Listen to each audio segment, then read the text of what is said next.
जी, dear team, उम्मीद करता हूँ आप लोग खैरियत से होंगे। आज का जो हमारा वीडियो का टॉपिक है, वो बेसिकली है कि हम ऑर्डर बुकर्स को कैसे ट्रेन करें।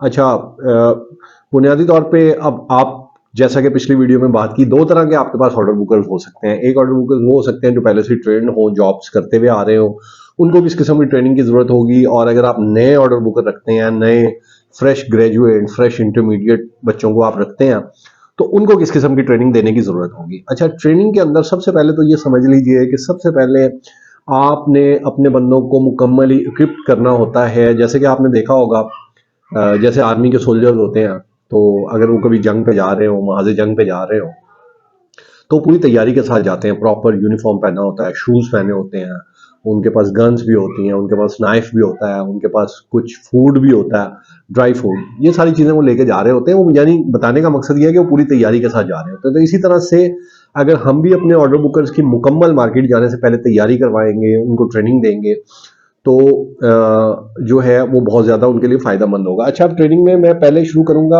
एक्सपीरियंस बंदे की बात। उसकी वजह ये है कि एक्सपीरियंस वाले को जो कुछ बताना है वो सब हमने नए वाले को भी बताना है, लेकिन नए वाले को कुछ एडिशनल चीज़ें जो है वो सिखानी पड़ती हैं।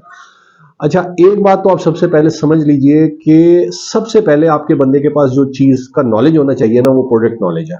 अब प्रोडक्ट नॉलेज में क्या क्या आता है? प्रोडक्ट नॉलेज में सबसे पहले उसको पता होना चाहिए कि हमारे पास कितने फ्लेवर्स हैं, उसके बाद कितने कितने एमएल में हमारे पास जूस है, या जो भी प्रोडक्ट है वो कितने एमएल के अंदर अवेलेबल है।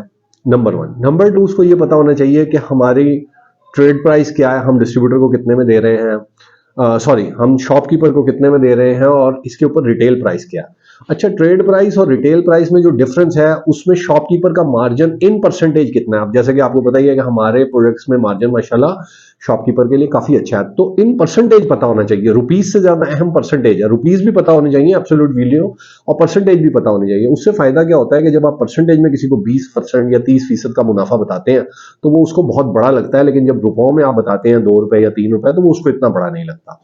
तो जब आप परसेंटेज बताते हैं तो उसको ज्यादा अच्छा। तो आपका जो लड़का है, सबसे पहले उसको आपके प्रोजेक्ट्स की पूरी तफसील, इसका बेहतर तरीका क्या है कि आप एक वन पेजर बनाएं, जिसमें आप एक साइड पे अपने तमाम जो है ना एसकेयू उनको लिखें, उसके आगे उसके एमएल्स लिखें, उसके आगे वो कितने का आप ट्रेड प्राइस कितने का वो दे रहे हैं आप अपना जो है ना शॉपकीपर को, उसकी रिटेल प्राइस क्या है, और उसमें एब्सोल्यूट वैल्यू में कितने रुपए पर पैक पे बच रहे हैं या पर कार्टन पे बच रहे हैं, और परसेंटेज में कितने बच रहे हैं, ये भी आप उसी फॉर्मेट के अंदर जो है मेंशन कर दें। अच्छा, फिर इसके बाद इसी फॉर्मेट में आगे जो है आप मेंशन करें कि आपके जो कंपेटिटर्स हैं वो किस किस प्रोडक्ट में अवेलेबल है। अब जैसे अगर हमारा जूस में इस वक्त जो कंपेटिटर्स हैं, उसमें रिफ्रेश है, माजा है खास तौर पे, तो जो रिफ्रेश और माजा है उनके क्या क्या रेट्स हैं, वो उनकी रिटेल प्राइस क्या है, वो भी आपके पास लिखी होनी चाहिए। तो जब इसी लिस्ट के आगे उनके भी प्रोडक्ट लिखे होंगे, तो क्या होगा कि आपके जो लड़के हैं उनको ये याद करने में बड़ी आसानी होगी। तो ये बेसिक प्रोडक्ट नॉलेज उनके पास जरूर होना चाहिए कि हमारा प्रोडक्ट कितने का पड़ रहा है, कितने का बिकता है, कितने परसेंट मुनाफा होता है। उसके साथ साथ जो हमारे कंपेटिटर हैं वो कितने का शॉपकीपर को पड़ रहा है, कितने का बिकता है, और उसमें उसका मार्जिन कितने परसेंट का। तो ये एक बात उसको पता होनी चाहिए। उसके बाद दूसरी अहम तरीन बात है, प्रोडक्ट को बेचने का जो कॉन्फिडेंस है ना, वो उस वक्त तक नहीं आ सकता जब तक कि आप अपने बंदों को अपना टेस्ट ट्राई नहीं करवाएंगे। अब जैसे कि आपको पता है कि माशाल्लाह हमारे टेस्ट अच्छे हैं और हमारे कंपेटिटर्स के मुकाबले में ज़्यादा अच्छे हैं, तो हमें क्या करना चाहिए कि हम तमाम फ्लेवर्स ही अपने लोगों को पिलाएं।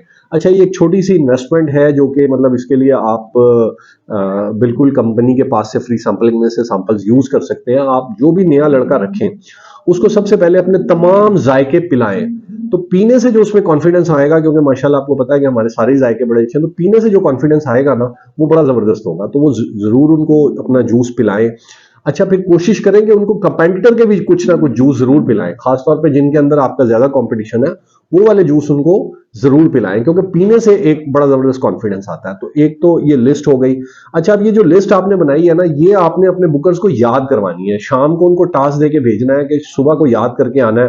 पहले दिन आपने टास्क दे दिया कि आप फ्लेवर्स याद करें, दूसरे दिन आपने टास्क दे दिया कि ट्रेड प्राइसेस याद करें, तीसरे दिन आपने उनको शाम में कहा कि आप रिटेल प्राइसेस याद करके आए। 3-4 दिन की बेसिक ट्रेनिंग जब तक लड़कों की ना करवा ले, मेरा मशवरा यह है कि उनको मार्केट मत भेजें। इस तरह से आप मार्केट भेजते हैं तो उनका कॉन्फिडेंस बिल्कुल ही शेक हो जाता है और फिर वो कॉन्फिडेंस कभी नहीं बन पाता।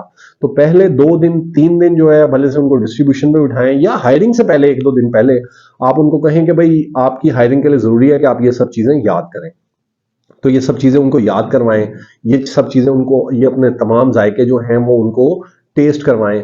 उसके बाद जब उनको मार्केट के अंदर भेजना है तो उनको शॉपलिस्ट दें, अगर शॉपलिस्ट मौजूद है। अगर कोई नया एरिया है, शॉपलिस्ट नहीं है, तो जियोग्राफिकली कागज के ऊपर उनको जो है नक्शा बना के समझाएं कि कौन कौन सी गलियां, कौन कौन से रोड्स के ऊपर उनको जाना है और वहां जाके उनको काम करना होगा। इसके साथ साथ, ये मैं अभी एक्सपीरियंस बंदे की आपको सारी चीजें बता रहा हूँ। इसके साथ साथ फिर जब वो मार्केट में जाए उनके पास कैटलॉग होनी चाहिए, उनके पास ऑर्डर बुकिंग फॉर्म होना चाहिए। तो ये बेसिक चीजें, जो पॉइंट ऑफ सेल्स पीओएस आपके पास अवेलेबल है वो उनके पास जो है ना आपने उनको साथ दे के भेजना है। ये बेसिक बेसिक चीजें हैं। फिर उसके बाद जो एक्सपीरियंस लोग हैं वो इन सब चीजों को लेके निकलेंगे, एरिया आपने उनको बता दिए, और शॉपकीपर्स को कैसे डील करना है क्योंकि वो एक्सपीरियंस्ड है तो वो पहले ही इन चीजों को समझते हैं। अच्छा, अब जब नए बंदे की बात आएगी तो इसमें आप एक बात समझ लीजिएगा कि नए बंदे का ऐसा ही हिसाब होता है जैसे आप यूं समझिए कि एक छोटा बच्चा होता है। उसको शुरू में जब चलना सिखाते हैं तो हम उसकी उंगली पकड़ के उसको चलना सिखाते हैं। वो उंगली पकड़ के भी बार बार गिरता है, चलना सीखता है। आपने जो नए लड़कों को आप रखे हैं उनको इसी तरह से ट्रेन करें कि आपने उनको उंगली पकड़ के लम्हा ब लम्हा चलाना है, और फिर एक दिन वो अपने कदमों से चलने लगेंगे और फिर एक दिन वो भागने भी लगेंगे और आपको दुआएं देंगे और आपको अपना उस्ताद का जो है ना वो दर्जा देंगे, जो कि एक बहुत बड़ा दर्जा होता है। तो इसके लिए ज़रूरी है कि आप उनको जो है इस तरह से ट्रेन करें। अच्छा, इसके बाद जो नए लड़के हैं, अब उसके साथ अगली चीज़ आपको क्या करनी पड़ेगी, अगली चीज़ ये है कि आप उनके साथ मार्केट जाएं और मार्केट जाके उनको खुद सेल्स कॉल करना जो है ना वो सिखाएं। अच्छा, अब सेल्स कॉल करने में क्या है कि आपने उनको कहना है भाई आपने साथ रहना है, सेल्स कॉल मैं खुद करूंगा, और फिर जो है ना उसके ऊपर हम कॉल खत्म करने के बाद उसके ऊपर डिस्कशन करेंगे। तो आप दुकान पे जाएं, कॉल करें, कॉल करने के बाद आप जो है अपना, फिर जब उस दुकान से बाहर निकलें तो फिर अपने ऑर्डर बुकर को बताएं, देखें हमने यहाँ पे किस तरह से बात की, हमें शॉपकीपर ने जाते ही कह दिया था नहीं जी सब ठीक है, आज कोई ऑर्डर नहीं है, लेकिन फिर हमने उनसे गोडाउन चेक करने की इजाजत मांगी। फिर हम गोडाउन में गए, हमने वहां जाके चेक किया तो हमें पता लगा इनके पास तो एप्पल फ्लेवर खत्म है। फिर हमने शॉपकीपर को वापस आके बताया कि जी बाकी सब तो ठीक है लेकिन आपके पास एप्पल फ्लेवर खत्म हुआ हुआ है, तो उन्होंने फिर हमें 1-2 ट्रे एप्पल का ऑर्डर दे दिया। इसी तरह से हर दुकान पे एक नई सिचुएशन जो है ना वो सामने आती चली जाएगी।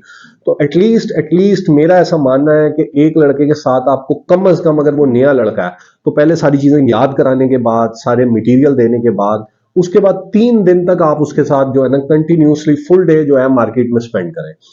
तो 3 दिन जब आप उसके साथ फुल डे मार्केट के अंदर स्पेंड कर लेंगे तो इसका मतलब यह है कि तकरीबन 170, 150, 160 दुकानें आप जो है उसके साथ विजिट कर लेंगे, और हर दुकान पे एक नई सिचुएशन आएगी। और हर सिचुएशन के बारे में जब एक दुकान से निकल के आप दूसरी दुकान की तरफ जा रहे होंगे तो रास्ते में बाइक के ऊपर आप उसके साथ डिस्कस कर रहे होंगे कि ये जो दुकान हमने की यहाँ पे क्या हुआ, हमने क्या गलती की, क्या अच्छा किया, क्या किया तो हमारा ऑर्डर बन गया, क्या हमने गलती की जिसकी वजह से हमारा ऑर्डर नहीं बन पाया, क्या फैक्टर था। फिर एक और जो छोटी छोटी सी टिप्स है वो जरूर अपने बंदों को दें, जिसमें सबसे पहली टिप यह है कि अगर वो शॉप पे जाएं और वहां पे ग्राहक पहले से खड़े हो तो वहां पे खड़े होकर इंतजार करें सलाम दुआ लेने के बाद, क्योंकि ये नोटिस करवाना है कि आप इंतजार कर रहे हैं शॉपकीपर का उनके ग्राहक फारिग होने का। ये नहीं है कि आप दूर खड़े हो गए और आप ग्राहक के जाने का इंतजार कर रहे हैं। इससे दुकानदार को नहीं पता लगेगा कि आप इंतजार कर रहे थे और वो अहमियत नहीं देगा। इसका तरीका क्या है कि आप जाएं, जाके उसको जो है ना उससे सलाम दुआ करने के बाद एक साइड में खड़े हो जाएं खामोशी से, ताकि वो शॉपकीपर ये नोटिस करे कि आप बड़े ही खामोशी के साथ इस बात का इंतजार कर रहे हैं कि उनके ग्राहक फारिग हो जाए।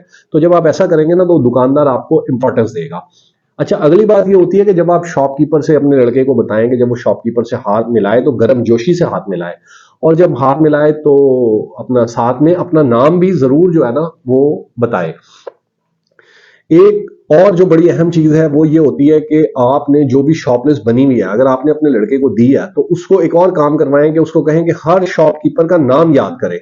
तो जब दुकान के ऊपर जाए तो दुकानदार को अगर आप नाम से मुखातिब करते हैं तो आप यकीन करें कि आपकी 50% सक्सेस तो यही हो जाती है कि आप किसी दुकान पे गए, आपने सलाम किया, आपने नाम से दुकानदार को मुखातिब किया, तो इससे वैसे ही एक क्लोजनेस पैदा हो जाती है और आपकी ऑर्डर मिलने की प्रोबेबिलिटी वैसे ही बहुत ज्यादा जो है ना बढ़ जाती है। फिर उसके बाद आपको अपने रेट याद है, कंपेटिटिव कंपेटिटर के रेट याद है, आपने ग्राहक के जाने का इंतजार भी किया।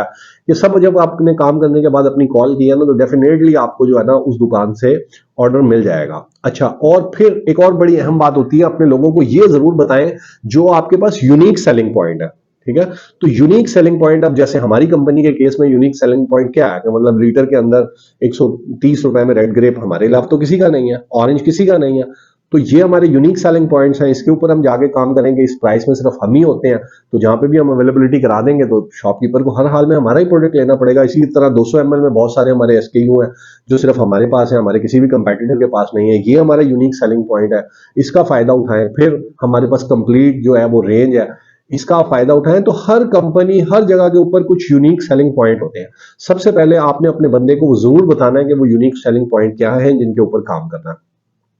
तो ये कुछ बेसिक ऑर्डर बुकर की ट्रेनिंग है। मैं अगर सच आप मुझसे पूछें तो ऑर्डर बुकर की ट्रेनिंग इतना बड़ी, इतनी वास्ट फील्ड है कि अगर आप उनको चीजें बताते ही चले जाएंगे कभी अर्न नहीं होगा। तो पहले तो अभी आप ये जो मैंने बेसिक कुछ चीजें की ये करें, 3 दिन की उसको ट्रेनिंग दें, मार्केट में साथ ले जाके हर दुकान से निकलने के बाद एनालिसिस करें, क्या खोया, क्या पाया, क्या अच्छा किया, क्या बुरा किया। और जब ये सब कर ले और इसके बाद वो काम करना शुरू कर दे, फिर हर रोज शाम को जब वो मार्केट से वापस आए तो उससे पूछें आज क्या सीखा, आज क्या मुश्किलात आई, क्या आपको ऐसे सवालात मिले जिनका आपके पास जवाब नहीं था, कहां पे आप लाजवाब हो गए थे, कहां पे आपको मुश्किल पेश आई, उनसे वो पूछें। फिर उसको उसके बारे में ट्रेनिंग दें, उसके बारे में बताएं, उसकी बातों के बारे में जवाब दें, जिस मुश्किलात को उसको फेस करना पड़ा उनको हैंडल करने का तरीका बताएं। तो इस तरीके से अगर आप करेंगे तो कुछ ही दिन में आपके पास बड़े अच्छे बुकर ट्रेन हो जाएंगे। तो ये सब चीजों के ऊपर आप अमल करते हुए जो है ना ऑर्डर बुकर्स को ट्रेन करें और लेके चले, तो आपको इंशाल्लाह कोई भी मुश्किल पेश नहीं आएगी। तो ये बेसिकली कुछ ऑर्डर बुकर की ट्रेनिंग के हवाले से, नए और पुराने के हवाले से मैंने बताई है। तो इंशाल्लाह नेक्स्ट